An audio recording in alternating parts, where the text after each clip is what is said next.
All right. Hey, welcome back to another episode of the She's Making an Impact podcast. I'm your host, Rachel Ngom, and I've got some special guests with me today. So when my husband and I moved to Winter Garden, Florida, we were looking for a church, one that we could really feel welcome for both of us, because my husband is a Black man from West Africa and I am a white girl from the suburbs. And it's really, really hard in this country to find a church where both of us are feeling represented. We tried going to one, it's like all white people. There was like one Black person. My husband's like, I don't know about this. Like, I just don't feel comfortable. And then we found this little church called Oasis. And when we went, it was like we immediately felt like home. We felt welcomed. I've never been to such a church that has so much diversity. And it is led by my pastors and friends, Shiloh and William Karshima. Can you guys just introduce yourselves? Tell us a little bit about you, what is that you do? And I'm so excited that we just can have this conversation on race and unity today. Oh my gosh. First, thank you. Like, we're so excited. This is such an honor. We know that you are able to impact and you touch so many people and entrepreneurs, and we're so honored to be here. So thank you for inviting us. Okay, to answer your question, who are we? Go. So I'm Shiloh, and like you said, and I am from California originally. And William, where are you from? William, I'm from Nigeria, born and raised in Nigeria, came to United States as a missionary, and now we're pastoring together. So we co-pastor at our church, and we've been passionate about just, a lot of these, I guess we'll get into that, right? Let me let you get So you guys have been hosting race and unity conversations around the Orlando area before any of this stuff has even happened. So why don't you tell us kind of what that's looked like? Yeah, go ahead. All right, he's kneeing me. It's my turn. So about 2016, we just really felt this need.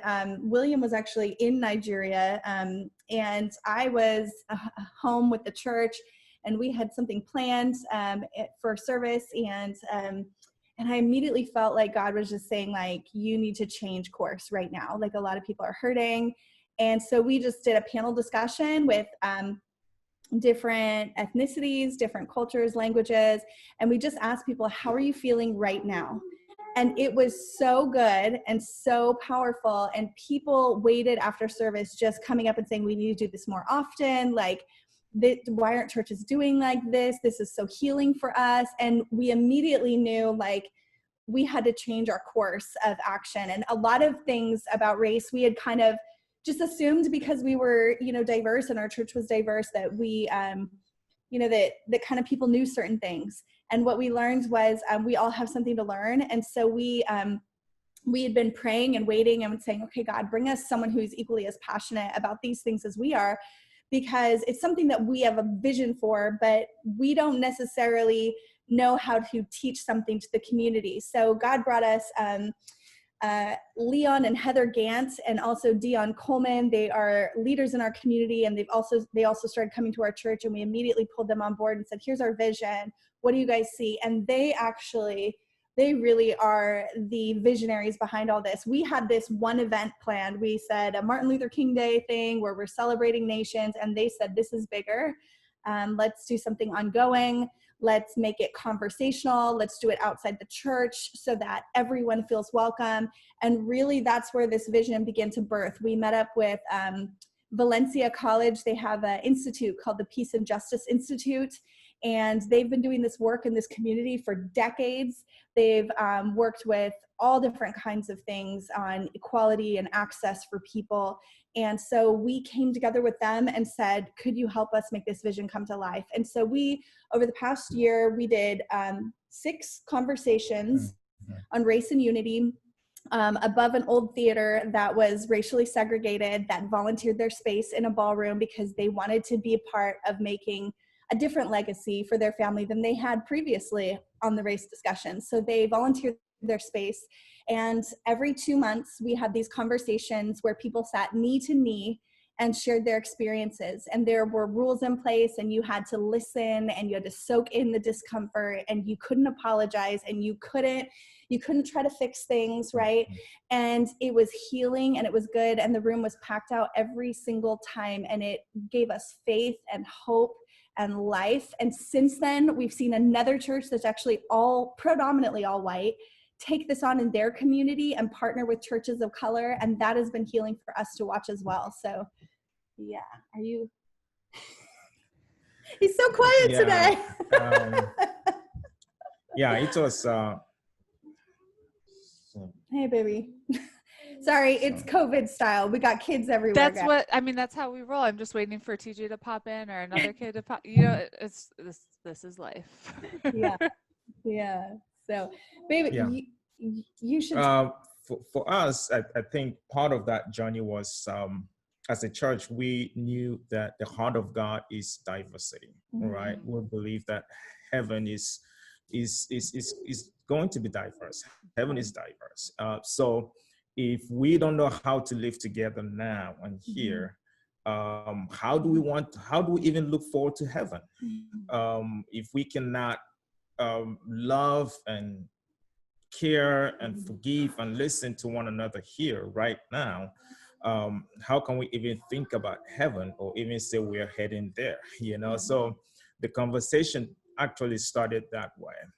Why, if we pray your kingdom come, the kingdom of God should look this, where all nations are working together, loving and caring for one another. So it was just our heart to see that when we pray your kingdom come, we should understand what that kingdom looks like, and we should be living it out. Yeah, and in Revelation 7, it talks about, your kingdom, or it talks about that the nations, all tribes, all tongues, all nations. And if that's what heaven's going to look like, and we're supposed to pray your kingdom come on earth as it is in heaven, then clearly that's what the God of creation wants his church to look like. And unfortunately, still in North America, 11 a.m. is the most segregated time of the week. We work with other ethnicities. We do sports with other ethnicities. We do school with other ethnicities. But when it comes to our church, we go to our comfort zones. And so for us, and actually our church used to be predominantly white, and God just did a shift. And we've been so blessed to watch just the different cultures and the languages and people feeling welcome, and people feeling no matter who you are or where you're from or what your background, you are welcome here, and you are home, and you are family. And that has been refreshing for a lot of people. It's amazing to walk into. It's just been so cool. So talk to us, what's going on in our country right now? Ooh. Man, a lot. A lot is going on. I was just I was reading when we went through the rice conversation, they gave us some principles that we have to step into when we find ourselves in situations like this. And I was just looking at one of the posts that the lady, the director of Peace and Justice Institute, she made a post this morning, and she posted one of the principles is turn to wonder. When things like this are happening and you start disagreeing, or you have all your this but that, you need to turn to wonder. Begin asking questions. I wonder why the Black community is hurting. I wonder why, and begin to ask questions like that, and be open, be willing to learn, be willing to hear things that probably may not be exactly what you want to hear. But that is what loving and caring and accepting one another is all about. So I think we have to ask ourselves, how do we get here, and what can we do to see change happen? Yeah, and the Black American community has been crying out for years. We know that, and I think, speaking for myself, and I probably some of my white friends and colleagues who feel like maybe they've shown up to the game a little too late. I've heard the cries, and I've said nothing, or I didn't want to take sides, or I thought I was political, or I wanted all the evidence, or maybe he did deserve that because he was a little smart mouthy, right? Like all of these things, or maybe it wasn't race, we're trying to make the world the place that we imagine it to be because we want it to be equal. We want it to be accessible. We want the world to be, colorblind or whatever. And it's hard for us to justify the fact that we live in a reality where some of us benefit and others of us live under the system and don't benefit. We're stomped on by the system. And so this has been an outcry for years. And I think that at this moment, it's starting to get traction because the video footage does not allow for very many people to make another well, maybe he deserved it. Like it was very clear, and I think for all those people who are not crazy one way or the other, and they're not, we're not marching around going, we're racist, these are moderate people who are trying to be reasonable and not ruffle waters. And all of a sudden that entire crowd goes, oh my gosh, this is happening. And we had a friend come to us yesterday and apologize to William on air live saying, I'm late to the game and I've heard your cries and I've heard you guys doing these race conversations, and I have not wanted to lose friends, to lose congregants at my church. I have been afraid. I've not wanted to offend anyone. And in the meantime, I've looked at your children and I've looked at mine, and I've realized that your children are going to grow up in a different world than my kids are. And I'm praying to God that my children will stand in the gap for your children. And he's like, all I know to do is apologize right now and to start from square one. And so I think we're at this place in our history where people are saying there's rioting and there's, it's a rebellion. And one of my friends of color, she said it this way: this is not a riot and it's not a rebellion. This is a revolution. Mm-hmm. And when you look at other countries and you go, oh, citizens of Iraq, yay, they're standing up to their government. And we look at all these countries and we go, they're standing up against corrupt governments, and we applaud them in our democracy. But then when it comes home to us, we go, rule of law, stop doing this.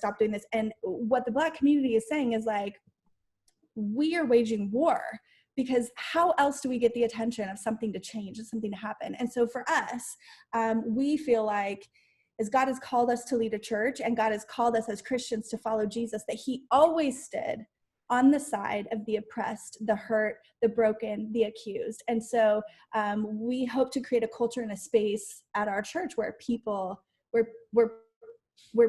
are free to do that, and they have that encouragement from us, right? I think you made a good point of people being afraid to stand up because of politics. It's not a political issue, it's a human issue. You're right.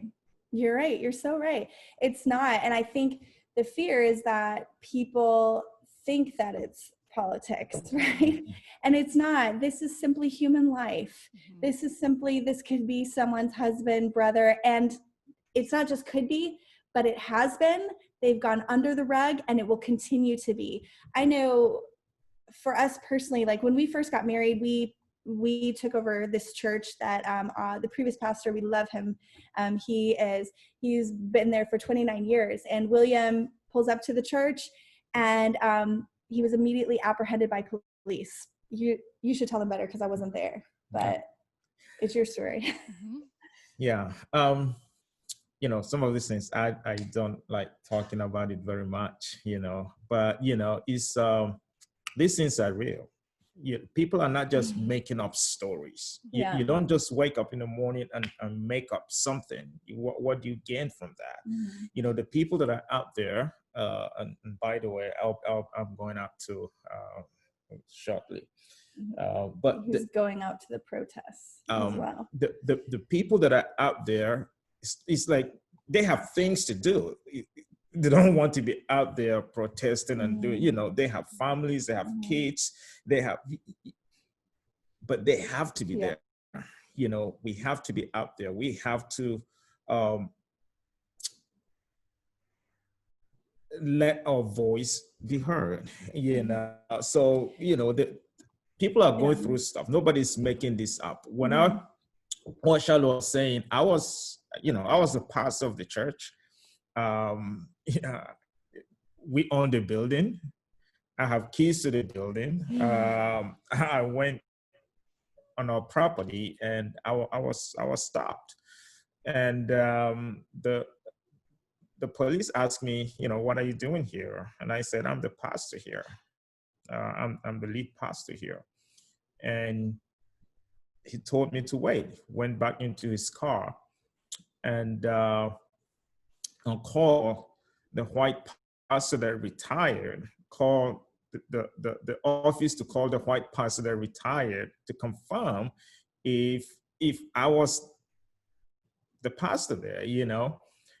And the fact is for him to come back and tell me that, yes, we called the other guy and he said, you're the pastor here. So my voice was not good enough. He couldn't trust me. He had to get confirmation from somebody, but people can share a lot of stories, and people are not making things up. These are real life stories. These are pain and struggles that people are going through. And I think it's about time that we just we pay close attention and listen. A good example that I think of that helps me to really connect with a lot of this, other than just personal stuff, is there was a season where I was a missionary in a lot of different countries, and one of the countries I went to, which I will not name because I don't want anyone to think about a specific race or whatever it is, ethnicity.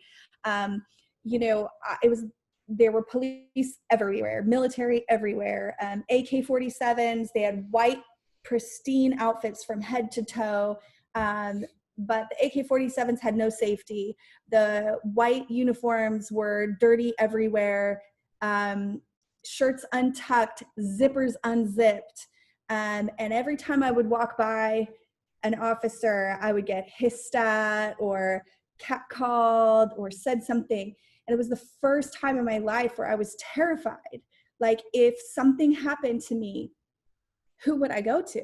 Because I have been told that police officers are safe. And everywhere I went, I felt like there was a fox or a predator around me, that I was not safe, not only around these officers, but also if something had happened to me, I would not run to one of these officers. And I think that is not a reality for men in that country, because they're not hissing at them, And so, if somebody had said, hey, these police officers and these military are not safe for our country, if I yelled that forever, the predominant population would be like, you're going crazy. These guys have protected us for years, and I would be made to look crazy, and the reality is, it's just because a certain population of the people have experienced it to the core, and others have this whole different feel and vibe around these people. Oh, they're nice, they're laid back, they're friendly, we have a drink together, whatever that may be.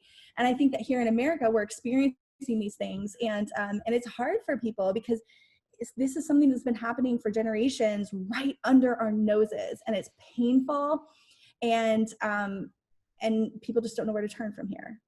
So what can we do? So for someone who feels like maybe they're on the outside of everything and they're not experiencing any of this personally, what's something that we can do to actually make a positive impact and really help?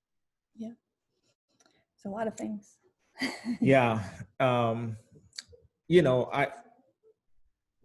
I think, like I said, I was with a friend yesterday. No, the first thing is to acknowledge there's a problem. If we don't acknowledge there's a problem, then I don't think we cannot even come with an open heart to listen. So we have to acknowledge that there is a problem. And I think sometimes we also have to be careful, because we try to find balance, right? Everything in life we want balance.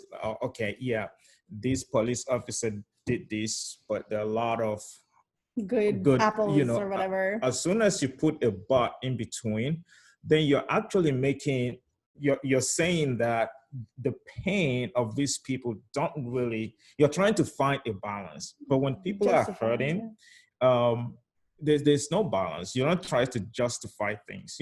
People that are out there protesting, they know that there are a lot of good police officers. We don't need to tell them, right? I have good friends, my friends that are police officers that I know they're incredibly amazing. I don't need people to tell me that they are good police officers out there. I just need people that will come alongside and say, look, we know and we understand your pain. And we should forget all this but, and just listen. So acknowledge and be willing to listen without trying to find balance or with all the buts in between. Yeah, there's a story that someone just told me that I thought was really good is if your house is burning down and the fire department comes and all the neighbors are out and someone else is like, hey, my plants need to be watered too. And you're like, but it's not about your plants right now. Like, yes, your plants might need to be watered, but like we're focused on the house that's burning down. So to just add to his point, like number one, validate your friend's feelings, validate the pain. Don't give the buts, don't give the reasons, don't try to make the world look better than it is. Don't try to assume somebody didn't mean what they meant or did not, we don't know. The next part would be and acknowledge, right? Sorry, we've got a child here trying to talk to us. That's fine. The next thing would be to educate yourself. Like, make a post, yes. Use your platform, absolutely. The more people use their platform, the more people say that, hey, I'm learning. I don't know this, and I might say the wrong words, and I apologize ahead of time for that, but I can't remain silent anymore. Like, too much is at stake, and use your platform. And you might lose people. I remember when we started talking, we lost people, but for every one person we lost, we gained 5 other people who were not being loved anywhere else. 5 other people who had no home, no church, nowhere to go. And what we realized then is we will always side with who are marginalized, oppressed, and their voices have been overlooked. So I would say use your platform, but don't stop there. That's step 1, right? Like what William said, acknowledge the problem, use your platform, speak out, but then get educated. There's a really good book called White Fragility. So good. Get it on Audible. Listen to it while you run. So good. Just get educated about our systems and how they were created. Yeah. Gonna get it. I'm gonna write it. I'm writing that down so I can get it right away. Yeah, such a good book. It's so good. Start a book club. Get 2 or 3 of your friends and say, hey, let's read this together and let's talk about it, and let's see what we're learning together and why this is hard to talk about. Start learning to talk about it because it's hard. As white people, we've been taught to not look at race, to be colorblind, to not talk about it. But the only way we can do that is because the systems were meant to protect us. Everybody else lives in the reality that their race hinders them from something. These are, human constructions of race, but their ethnicities, their language, their accents, right? And so we have to educate ourselves. And I would say start with the book White Fragility. Also, Austin Channing, she's an incredible Black American woman who has a platform for this. Follow her on Instagram. She has a podcast called, I think it's a video podcast called like The Next Step. Incredible information, a great place to figure out where your next step is going to be. Once you do those things, you will not be able to stop because you will start realizing that this issue goes deep and it goes big. And I think once you start getting to those places, your friends will begin to feel you're safe and they'll start opening up and sharing their personal stories with you.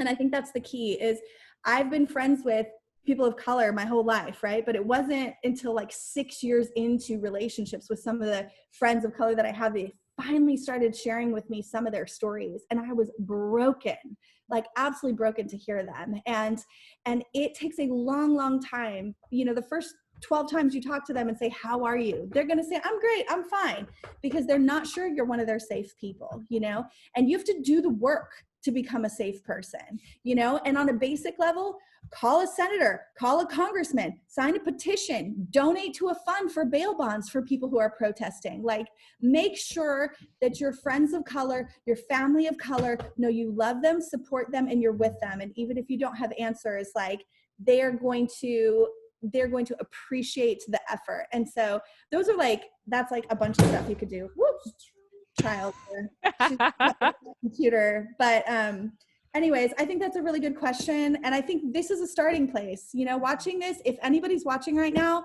this just shows that your heart is in the right spot. Like you're learning, get connected to some things, learn some things. Don't be afraid to apologize. Like, we're getting somewhere. systems are going to change. And that gives me hope, really. For sure. I've just been watching so many different videos on Stephen Furtick and TD Jakes and everything, and soaking everything up. One I watched yesterday was actually James Corden, and he's hilarious. I love his talk show, and it was just like the most brilliant thing that he said is, how can the Black community dismantle a problem that they didn't create? Mm-hmm. You want to talk about that? They have to blow it up. I mean, what else? There's nothing. They can't. To be honest, Black people have been raging for years. And if you notice the shift, the tide has turned because white people have joined them. Mm-hmm. And whether we want to acknowledge it or not, it is so important as white people to say, it's my time to carry the mantle. Mm-hmm. I have a friend, I sat with two friends the other day, two women of color, and one said, I'm tired. I can't teach anyone anymore. I'm done. And the other one said, reached out to me later and said, Shiloh, I've taken a break for a while because I was tired and I was done, but I'm ready to carry the mantle again. And I'm ready to teach and I'm ready to help. And if you need anything, or if anybody needs anything, I'm in this, you know? And so I think we have to understand everybody's at different places. Some of our friends of color are exhausted and they can't teach right now, and they can't tell you, and they can't answer your questions, and they're angry. And give them grace, give them the opportunity to be angry. Stop telling people to stop being angry, you know? But understand that it's our time. For those who aren't exhausted, for those who this is new to us, for those who are new to this, it's our turn, because they've been carrying it for a long, long time. So let's arm in arm, you know, we're not saving anyone. We're not saviors. We're partnering, and we're asking, what can I do? How can I serve you? How can I love you? How can I hear you better? What do I need to know? And humble ourselves, you know? So how can we talk to our kids about this? Because TJ, my son, he's 7. You guys know him, and his friends are talking about the guy that died and someone was on his neck. And I haven't had that conversation with him yet about how he's different, or, you know, how he's mixed race. And how the heck do you have this conversation with your kids? Yeah, it's interesting. I'm gonna cry just thinking about it. My gosh. We talked about it yesterday. Like, seriously, right now, for me, I don't think we have any answer yet for that. We did a panel 2 Sundays ago with Black parents to talk about how they're having these conversations with their children. But, you know, I think most of them is they wait, you know, at what came out of that conversation. A lot of them said they waited until, I think one of the parents said, when his son was 12, and something happened, he came to him, and at that point he knew that he needed to he was just about to take away the innocence of his child, just to let him know that, look, you cannot just go out running by yourself, you know? Yeah. And I think those are hard. Like this morning, I wake up, I was sitting in my living room, and my son, he's 2. He came to me and he laid next to me, and he looked at me and he said, I love you, Dad. And I don't know, out of nowhere, tears just started dripping in my in my eyes, you know. I'm like, it's one day he will leave home. Like right now, I drive him around, I do everything for him, but one day he will not longer be with me. And just the fear of knowing that I have no idea what if something happened, I won't be even there to stand with him. And it was like so overwhelming, you know. So I don't really know. At what age. I know some of the parents said when their child, you know, when they were 12, or I think another one said 10. I think also our kids begin to ask questions, and as they do, that's when they're developmentally kind of ready to handle certain things. My daughter saw something on the news this morning and asked me questions, and I just shut it off and I said, I don't know, because she's 5 and that's too much trauma, you know. I think that there are things we're having conversations about now, you know. My daughter, since she's been a small child, she's pulled her curls out wanting to have straight hair because society already tells her what's beautiful.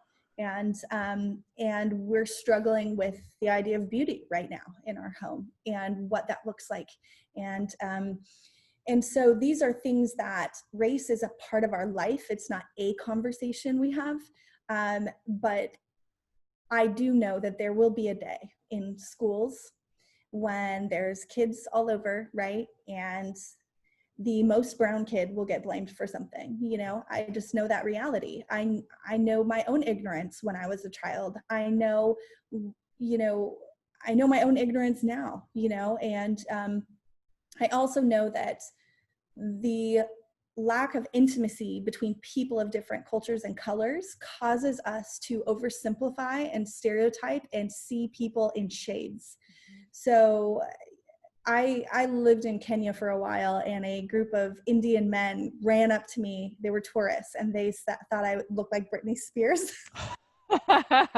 And they just were like wanting a photo shoot with me. And my friends and I were laughing so hard.